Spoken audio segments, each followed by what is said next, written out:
સર્વે મહાનુભાવો,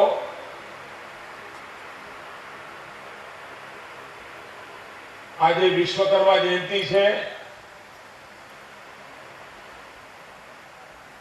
મોઢેશ્વરી માતાનો પાટોત્સવનો દિવસ છે અને આજે અહીંયા આપણે સિદ્ધિ માના ચરણોમાં બેઠેલા છીએ.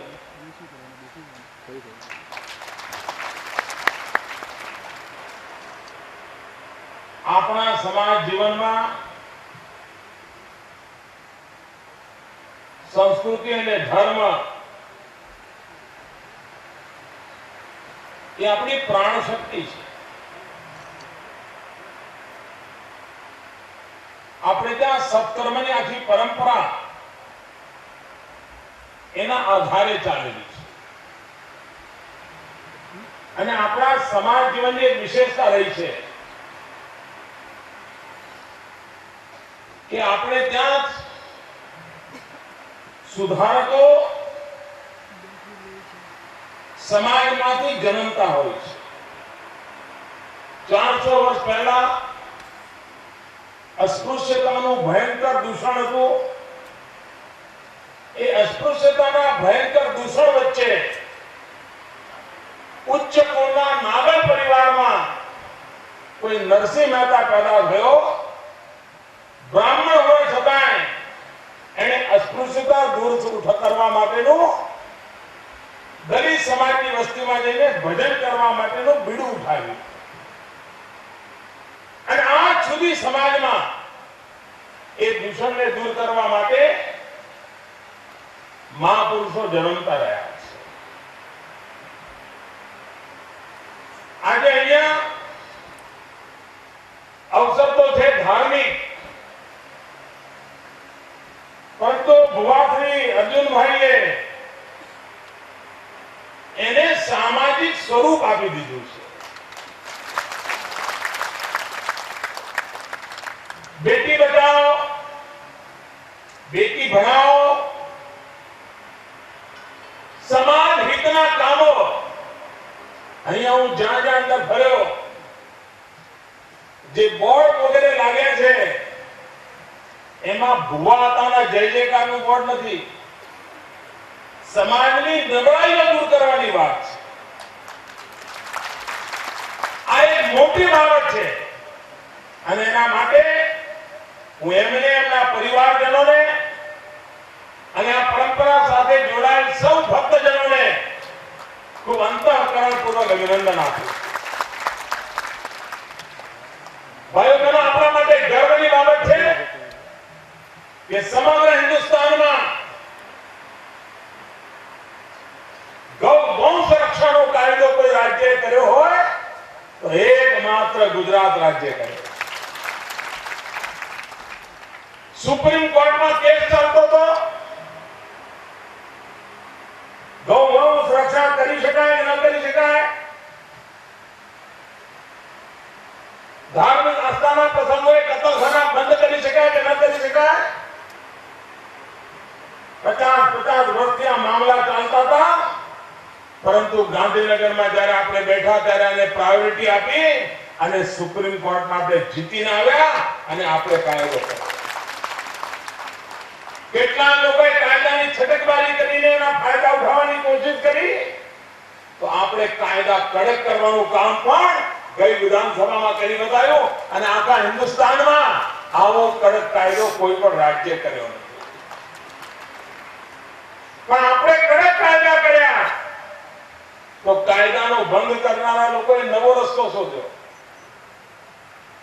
આપણે કાયદો કર્યો કે કોઈ ટ્રકની અંદર ગૌમાંસ કે ગૌવંશનું માંસ વગેરે જો પકડાશે તો ટ્રક સહિત બધું જપ્તે કરીશું. આપણે કાયદો કર્યો એટલે એમણે શું કર્યું? રેલવેમાં મોકલવા. હવે રેલવે ભારત સરકારની છે. અહીં આટલા બધા આગેવાનો બેઠા છે, એમને એક પ્રાર્થના કરું કે આ માં એમને તાકાત આપે અને આ દિલ્હી વાળાનો કામ જરા અમૃત પકડે કે આ રેલવેમાં ગૌમાંસ દેવાનું બંધ કરાવો રેલવેની અંદર ગૌમાંસની હેરાફેરી થાય આ બંધ થવી જોઈએ અને એની હિંમત આ સભામાં આપવી જોઈએ. ભાઈઓ બહેનો, દિલ્હીમાં સરકાર બેઠી છે, મહાત્મા ગાંધીનું નામ લે છે. મહાત્મા ગાંધી જીવન પર્યંત એ માંગણી કરતા હતા કે ગૌવંશ બંધ થવો જોઈએ. આચાર્ય વિનોબા ભાવે ગૌ રક્ષા માટે ઉપવાસ કર્યા, જીવન હોળમાં મૂક્યો. આજે પણ દિલ્હી સરકાર સમગ્ર દેશમાં ગૌ વધ બંધ કરવા માટેનો કાયદો નથી લાવતી. અહીં બેઠેલા બધાને વિનંતી કરું છું કે જરા દિલ્હી સરકારને સમજાવીએ કે સમગ્ર દેશમાં ગૌ રક્ષાનો કાયદો લાવે. સમયની માંગ છે ભાઈ. જો આપણે આ નહીં રોકી શકીએ અને આ પ્રકારને જો ગૌવધ ચાલતા રહેશે તો આ દેશની તબાહી થશે, બરબાદી થશે. ભાઈઓ બહેનો, આપણા દેશમાં અનેકની પ્રવૃત્તિ ચાલે છે. અહીં બેઠેલા સમાજના મોટા ભાગના બક્ષી પંચ સમાજના લોકો છે. રબારી સમાજ બક્ષી પંચમાં આવે છે, ઠાકોર સમાજ બક્ષી પંચમાં આવે છે, નારી હોય, પ્રજાપતિ હોય, મોતી હોય, અનેક સમાજો આવે છે. આપણે ત્યાં વર્ષો પહેલા અનામતની પ્રથા પ્રારંભ થઈ. બક્ષી પંચના લોકોને 27% અનામત મળી. બધું સુખેથી ચાલતું હતું. ગરીબ બાળકો માંડ કરીને ભણી ગણીને આગળ આવ્યા અને નોકરી મળે એવી સંભાવના ઉભી થઈ. ત્યાં અચાનક ચૂંટણીઓ જીતવાની લાઈનમાં આ દિલ્હીમાં બેઠેલી સરકારે તમને જે 27% અનામતનો અધિકાર મળ્યો છે એમાંથી 4.5% રાતોરાત લૂંટી લીધા છે. ભાઈઓ બહેનો, તમને ચેતવવા આપે આવ્યો છું. આપણા અધિકારને લૂંટી લેવામાં આવ્યો છે. જો આ માતાના આશીર્વાદ લઈને આપણે નક્કી કરીએ કે જેમણે આપણા બાળકોનું ભવિષ્ય રોળી નાખવા માટેનું ષડયંત્ર કર્યું છે એની સામે લાલાંશ કરીએ. આ વાત મારે એટલા માટે કરવી પડે છે કે હું કેટલાય દિવસથી જૂઠાણાઓની વચ્ચે, જૂઠાણાઓ અપપ્રચારની વચ્ચે સમાજના આગેવાનોને ગેરમાર્ગે દોરવાના અનેક કર્તવ્યો ચાલી રહ્યા છે. ત્યારે આટલો મોટો સમાજ જ્યારે ભેગા હોય છે ત્યારે આ સત્ય મને આપની સામે મૂકવાનું જરૂરી લાગે છે. ભાઈઓ બહેનો, ગાંધીનગરમાં બેઠેલી સરકાર એ ગરીબોની બેલી સરકાર છે. ગાંધીનગરમાં બેઠેલી સરકાર સમાજના છેવાડે બેઠેલા માનવીઓ એનું કલ્યાણ કરવાને વળેલી સરકાર છે. આ સરકાર સમાજના પછાત વર્ગના લોકો છે, એમાં શિક્ષણ આવે, એ લોકો ભણી ગણીને આગળ આવે, નોકરી ધંધો સારી રીતે કરતો થાય એના માટે મથામણ કરનારી સરકાર છે. અને જેટલો સાથ અને સરકાર આપનો મળશે એનાથી વધારે કામ આપણે આ ગુજરાતના ગરીબ પ્રજાજનોનું કરી શકીએ એવા માં આશીર્વાદ આપે અને શક્તિથી કામ કરીએ. ભાઈઓ બહેનો, એક કામ આજે જયારે ઉપાડ્યું છે ત્યારે એક નાનકડું સૂચન કરવાનું મને મન થાય. આપણા રાજ્યની અંદર આજે પણ અનેક બાળકો કુપોષણને કારણે એમના શરીરનો જે વિકાસ થવો જોઈએ, ઉંમર પ્રમાણે જે વજન થવું જોઈએ, ઉંમર પ્રમાણે જે ઊંચાઈ થવી જોઈએ, શરીરમાં જે હિમોગ્લોબિન જોઈએ, એમાં ઘણા બાળકોની ઉણપ જણાય છે. આપણા અનેક મંદિરો છે, અનેક ઉત્સવો કરીએ છીએ, વર્ષે કરોડો રૂપિયાનો પ્રસાદ વહેંચાય છે. આપણે બધા મળીને નક્કી કરી શકીએ કે આપણે આવા કુપોષણની અંદર જીવતા આંગણવાડીના બાળકોને દત્તક લઈશું. ફણગાવેલા મગ ખવડાવીએ કોઈ વાર જઈને, કોઈ વાર ગોળ ચણા ખવડાવીએ, ડેરીમાં દૂધ ભરતા હોઈએ તો 100 ગ્રામ દૂધ ગરીબ બાળકના દાન માટે આપીએ.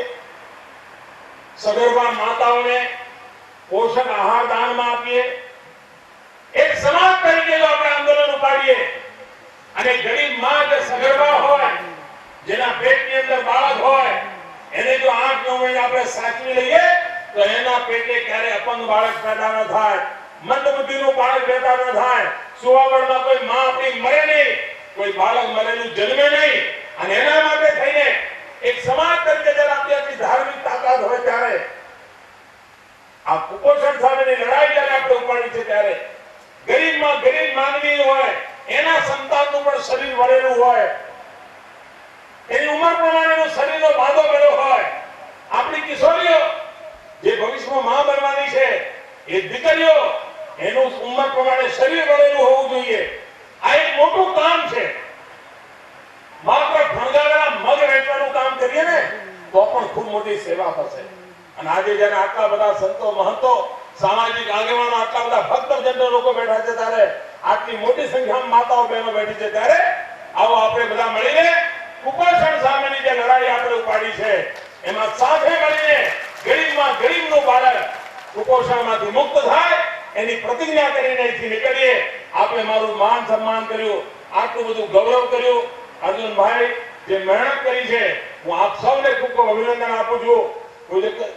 કનિ મહારાજજી સૌ સંતોએ મને અનેક આશીર્વાદ આપેલા છે અને એમના આશીર્વાદના કારણે આજે સત્કર્મ કરવાનો, સદભાવ કરવાનો, સમાજની અંદર શ્રેષ્ઠ કામ કરવાનો પ્રયાસ નિરંતર હું કરતો રહ્યો છું અને કરતો રહી એવા વિશ્વાસ સાથે આપણને સૌએ માં શક્તિ આપે એ પ્રાર્થના.